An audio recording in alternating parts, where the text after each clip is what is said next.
Halo semuanya, bagaimana kabarnya hari ini? Semoga dalam keadaan sehat ya. Nah, di video kali ini kita akan melanjutkan pembahasan tentang siklus akuntansi perusahaan jasa. Nah, sebelumnya kita kan sudah membahas nih tentang bagaimana cara menyusun jurnal penyesuaian. Sekarang kita akan melanjutkan siklus akuntansi setelah penyusunan jurnal penyesuaian, yaitu menyusun neraca lajur atau yang disebut juga dengan kertas kerja atau worksheet.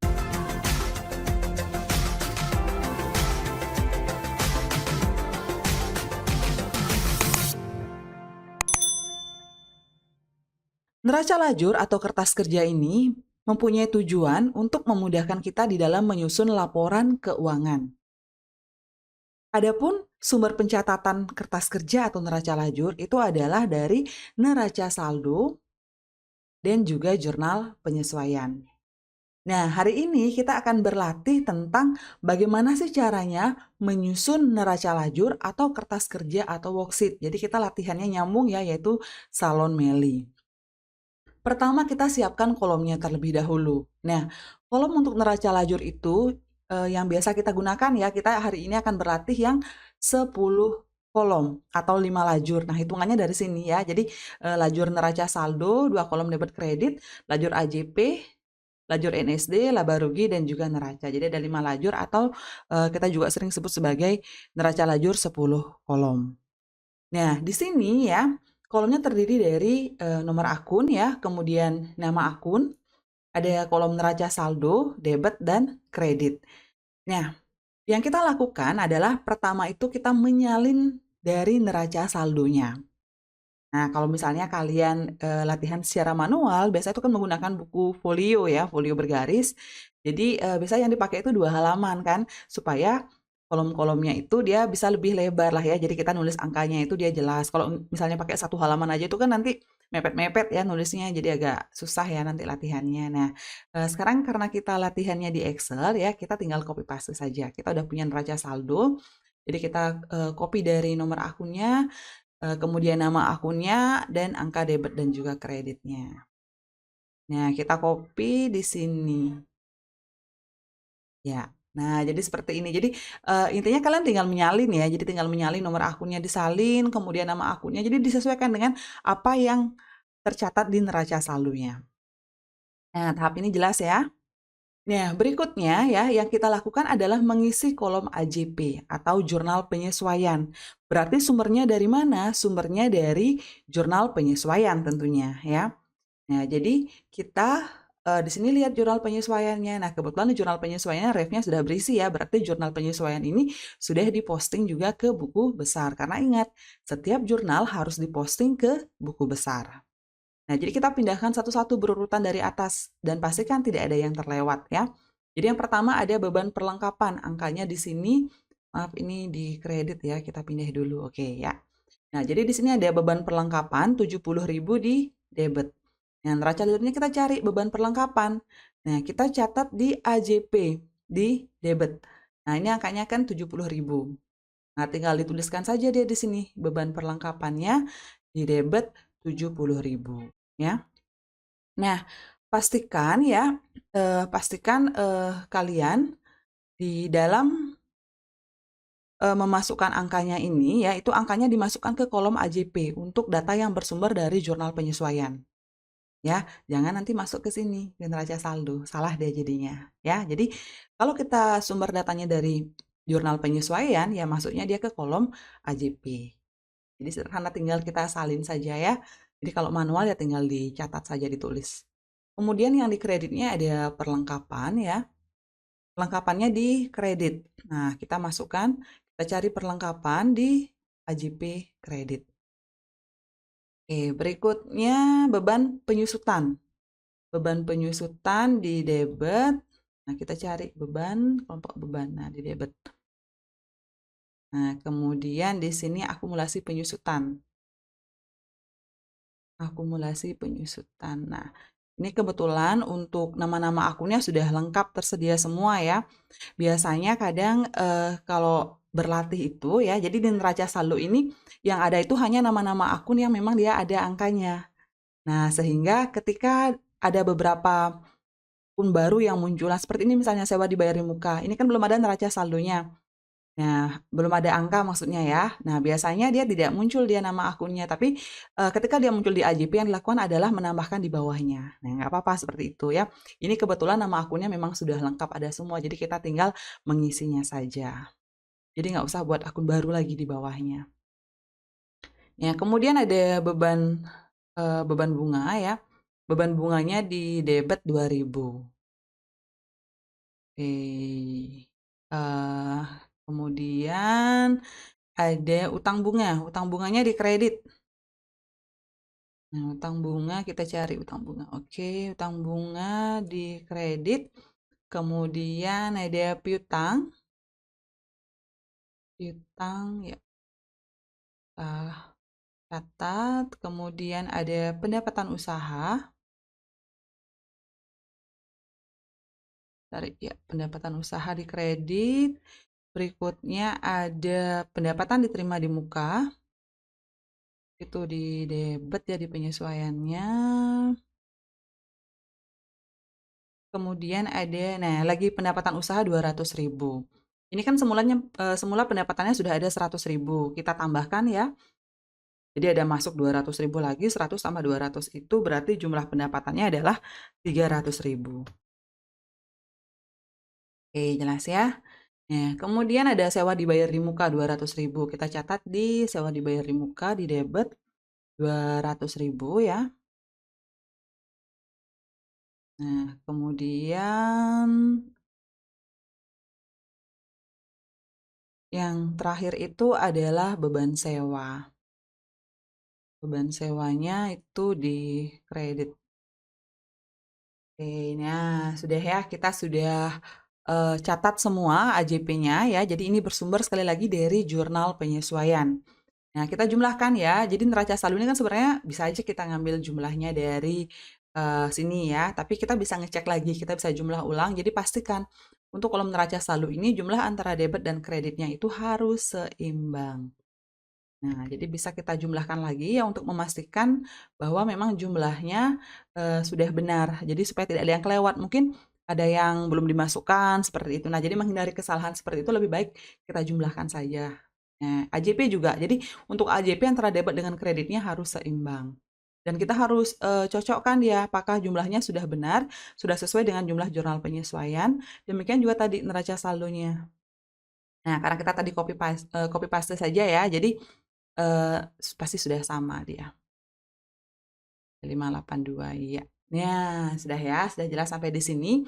Jadi untuk neraca saldo jumlahnya harus seimbang, kemudian juga untuk AJP jumlahnya juga harus seimbang. Nah, sekarang kita lanjutkan dengan NSD atau neraca saldo disesuaikan. Nah, artinya apa? Semula neraca saldo dia misalnya ada kas ya. Kasnya misalnya ada semula 2.755.000. Nah, dia mengalami penyesuaian nggak di AJP? Ternyata di AJP datanya kosong. Nah, berarti setelah terjadi penyesuaian jumlahnya kan tetap 2755. Jadi kita tinggal salin sesuaikan dia di debit juga berarti. Jadi ini NSD ini sekali lagi adalah neraca saldo disesuaikan. Jadi jumlah neraca saldo setelah mengalami proses penyesuaian. Nah, kalau tidak ada penyesuaiannya berarti ya jumlahnya sama dia. Nah, ini jadi kita tinggal salin aja ya. Karena dia tidak ada tidak ada perubahan di AJP. Kemudian perlengkapan. Perlengkapan semula di debit ada 100.000 ya. Kemudian di AJP perlengkapannya di kredit 70. Artinya apa? Kalau dia semula saldonya di debit, kemudian ada pencatatan di kredit, ini berarti berkurang. Jadi terjadi pengurangan. Nah, makanya kita harus kurangkan. 100 dikurangin 70, sisa lagi berapa? 30. Masuk ke mana? Saldonya tentu di debit. Jadi 30.000-nya kita catat di debit. Oke, jelas ya. Nah, kemudian ini piutang. Nah, piutang nggak ada saldonya, dia muncul di debit, jadi langsung kita tinggal catat aja dia di debit. Sama juga sewa dibayar di muka. Nah, ini neraca saldonya nggak ada, dia baru muncul di AJP. Nah, kita juga harus pindahkan ya, karena setelah terjadi penyesuaian, piutang dia ada jumlah saldonya ya. Nah, 200.000 di debit. Nah, berikutnya ada peralatan ya, adanya di neraca saldo 200.000, kemudian AJP-nya tidak ada ya, berarti kita tinggal langsung catat. Nah, Oke, nah kemudian akumulasi. Akumulasi munculnya baru, sorry, ke paste ya, oke. Nah, akumulasi dia baru muncul di kredit ya, 10.000. Jadi kita catat dia di NSD-nya, kemudian ini juga utang usaha kita catat di kredit. Nah, sesuai ininya. Kemudian nih, pendapatan diterima di muka. Nah, di neraca saldo kan posisinya di kredit ya, 500.000. Kemudian di AJP di debit. Nah, berarti ini kita harus kurangkan ya. Jadi 500 kurangi 200, sisa 300. 300 di mana? Di kredit, karena memang dari awal saldonya di kredit. Jadi kita catat 300 ribunya di kredit. Nah, berikutnya ini utang bank. Utang banknya di kredit juga 2 juta. Jadi kita tinggal di sini 2 juta. Kemudian ini juga utang bunga. Utang bunganya juga di kredit ya. Ya, modal ini juga di kredit. Modal di kredit. Berikutnya prive ya, prive di debit. Preview-nya kita tinggal catat di debit. Nah, kemudian ini ya, pendapatan ya.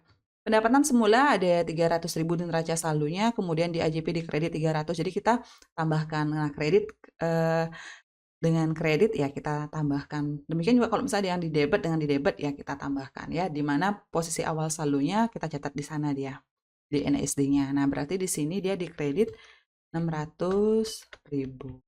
Kemudian ini ada beban sewa. Beban sewa semula di debit 300, kemudian di AJP di kredit 200. Nah, berarti kita harus kurangkan.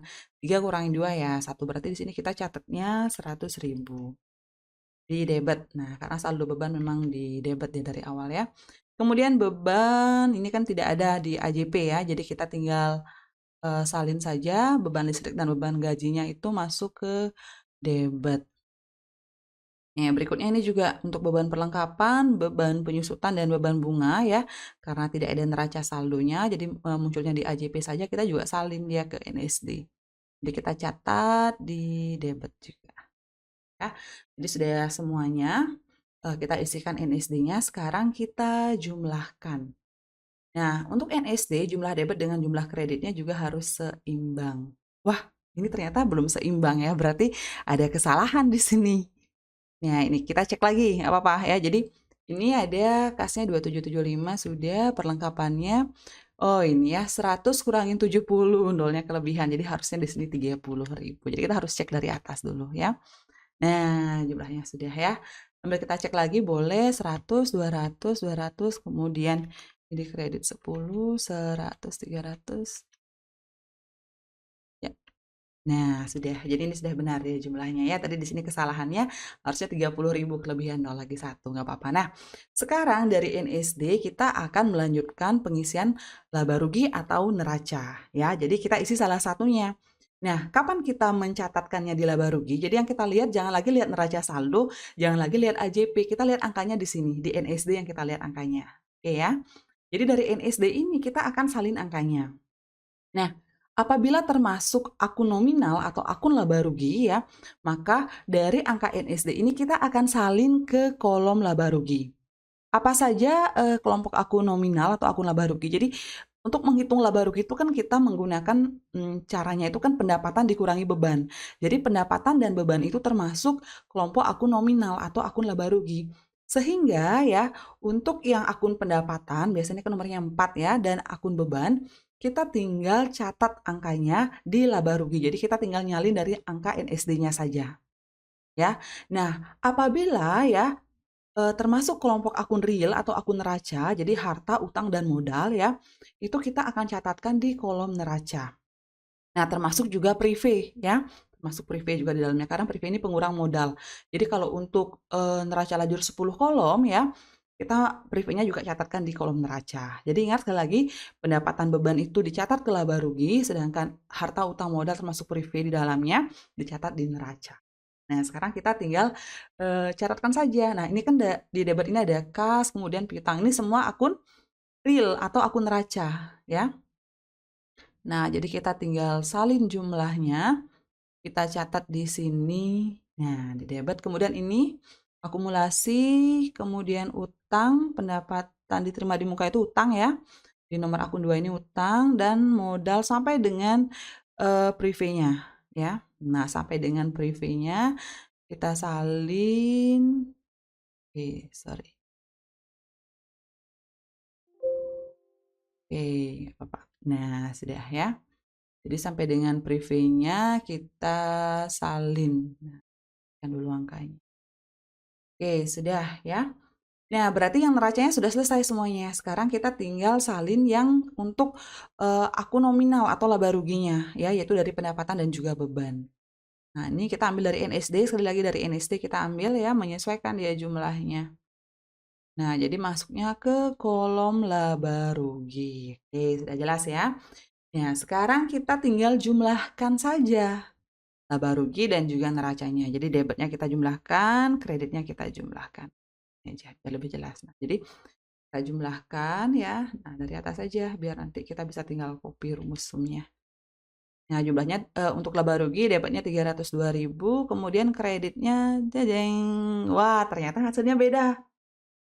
Kira-kira gimana? Benar atau salah?